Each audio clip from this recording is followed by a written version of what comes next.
Hi guys, it is Monday and we are on week 5 and we are on language for today. So we are going to be on page 227 to 228. We are doing chapter 12 review. Last week we finished up our research report. You've turned it all into me hopefully, and you have your final draft, your rough drafts, your bibliography, and all that got turned into me on Friday, I hope. So if you haven't turned it in yet, please do that today so that I can get those graded and get them back and sent back to you. Today we're doing chapter 12 review, page 227, and we're going to go ahead and work through this together.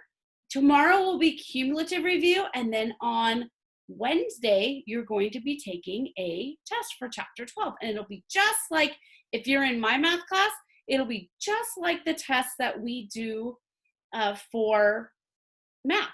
Okay, just you go into Google Classroom and you take the assignment. If you are in Mrs. Ramble's math class, I'm sure you've turned in a Google assignment to her Google Classroom. So if you haven't, we'll get together and talk about it before Wednesday. So I'm going to go ahead and share my screen with you. Super excited that it's week 5 already. Can you believe it? We've been doing this for 5 weeks already, and you guys are just amazing at it. I'm so proud of everything that you guys have done and everything you've accomplished so far. Come on. Okay. What is happening? Let me see if I turn my iPad off and turn it back on. And try one more time.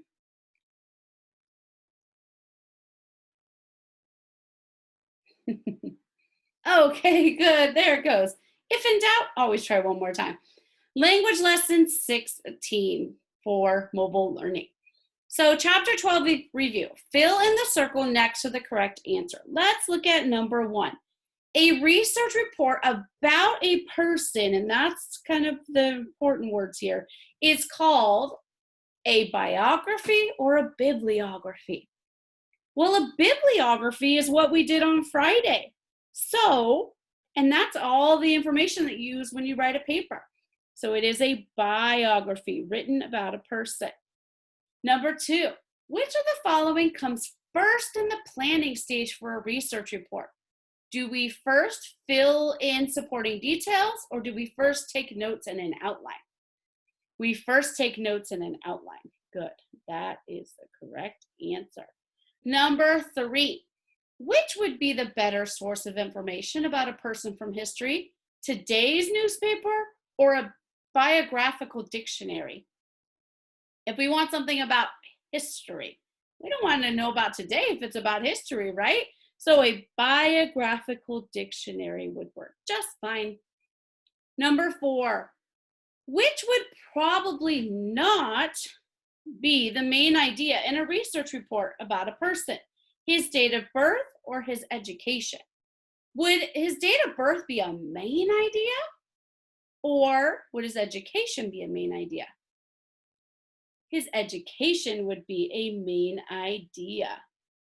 Oh, then we're not going to circle that one, because I even circled it because it says not. What would not? His date of birth would not be a main idea. Number 5, the sentences in a report should be all the same length or various lengths. Now think about this. If they're all the same length, what does your reader do? Your reader falls asleep, right? Because it kind of gets boring, just the same. But if you vary the length of the sentences, then it's so much better to read, and it's more enjoyable to read as well. Number 6, which step comes later in the process of writing a research report? Writing the bibliography or revising the report? The bibliography comes later because that's something we do at the very, very end after we've done the whole thing already, because it tells us our sources. Because sometimes we write a report and we find another source we want to use. So you don't want to write a bibliography until you're done with your whole paper. Let's move on to B. Write the answer to the questions about each source. Okay. Number 7. So we have this sort here by Mary Archer, The Man History Forgot, from Yesterday's World, June 2002, pages 21 to 24. Number 7, what is the name of the magazine? Is the name of the magazine in quotes, or would the name of a magazine be underlined? It's going to be underlined, so it's called Yesterday's World. And if it is capitalized in the source, we're going to capitalize it on our line. Number 8, who is the author of this article? Good, it's not Archer Mary, it's Mary Archer. Mary Archer. Remember, last names go first. It'd be great if I spelled her name right. A-R-C-H-E-R. Number 9, in what year was the source published? Great, there's only one year here, right? 2002. Let's look at this second source that they've given us. By Min Wong, Hudson Taylor, November 6, 2003, February 12th, 2005. Remember, that's the day they looked it up. 2003 was the day it was written. And then it gave us the link. What is the title of this article? Titles are in quotation marks, so it is Hudson Taylor.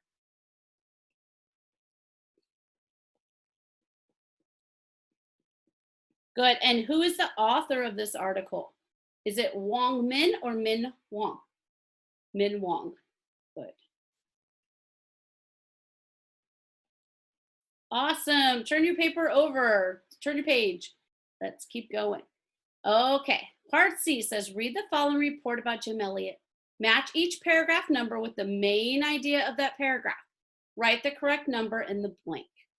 Okay, it's story time. I'm going to read this to you. Jim Elliot. Jim Elliot once wrote, "He is no fool who gives what he cannot keep to gain what he cannot lose." Jim Elliot's life proved that he really believed what he wrote. Jim Elliot was born in Portland, Oregon in 1927. He grew up with 2 brothers and 1 sister. When he was 6, he trusted Christ as his savior. He liked to have adventures with his friends, and he was good at drawing. Jim went to Wheaton College. He majored in Greek to prepare himself to study and translate the Bible. He was a member of the wrestling team, and he was a leader among the students. But more than anything else, he was known for his love for God. While he was at college, he met Elizabeth. Later, God led both of them to Ecuador to be missionaries. They were married in Ecuador on October 8, 1953. Jim Elliot is best known for his work with the Auca people, now called the Huaorani, in the jungle of Ecuador. In 1955, he and 4 other men took an airplane into Auca territory. At first, they flew over Auca villages and dropped gifts, such as cooking pots and ribbons. Then they landed the plane and tried to talk to a group of Aucas in their own language. The Aucas seemed friendly at first. The 5 missionaries set up a camp in their territory.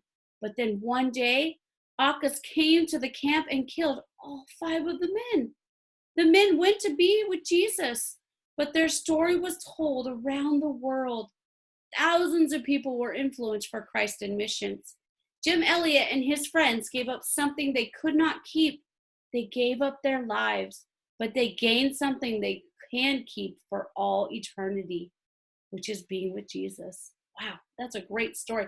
There is a movie called The End of the Spear, and I believe there's a book too, and it's about Jim Elliot and him being with the Auca Indian tribe. Okay, so what we're doing, let's look at our directions again. It says, read the following report about Jim Elliot, done. Match each paragraph number with the main idea of that paragraph. So, let's look here. We have Elliot's childhood and salvation. Which paragraph is about Elliot's childhood and salvation? Let's see if I can make this all. Can I do that? I think I can. If you're watching this on a phone, it might be a little hard to see, and I apologize. But which paragraph is about his education his childhood and his salvation? If you said paragraph number 2, excellent job. And it tells us Jim Elliot was born, right? It's about his childhood when he was born. Number 13, Elliot's education and marriage. Which paragraph told about his education and his marriage? Oh, paragraph 3, he went to Wheaton College. He married her in Ecuador, so that is paragraph 3. How about the conclusion? Please don't tell me 1. It is 6. The conclusion is 6. Conclusion goes at the end of your paper. Number 15, Elliot's work with the Aucas. Which paragraph told about the work with the ACAs? So we've already done 2, we've done 3, and we've done 6. So 1, it's not going to tell us about his work with the ACAs. So is it going to be 4 or 5? It's going to be 4. Talks about all his work with the ACAs. And 16, introduction. Number 1, intro goes at the beginning. So that leaves paragraph 5 for Elliot's death and its results. Okay, so fairly simple. On Wednesday, when you go to take your test, it's going to look very similar because our chapter reviews do look very similar to our test. You're going to do it just like we've been doing our Google Classroom assignments. You go in, you click on it, you take the test. The only difference is you don't get to take it more than once on a test, only one time. But you guys are going to do great, and your research reports are great, and I'm just so happy that you guys are doing the work and you're putting in all the effort, because sometimes it's very easy to not put in that effort, right? Oh, Mrs. Rossini doesn't see me. Oh, that's okay, I won't do it. But guess what? You guys aren't doing that, and you guys are doing such an amazing job, and I'm so proud of you, and I am so just blessed to be your teacher. So I will see you guys tomorrow for a cumulative review. Bye.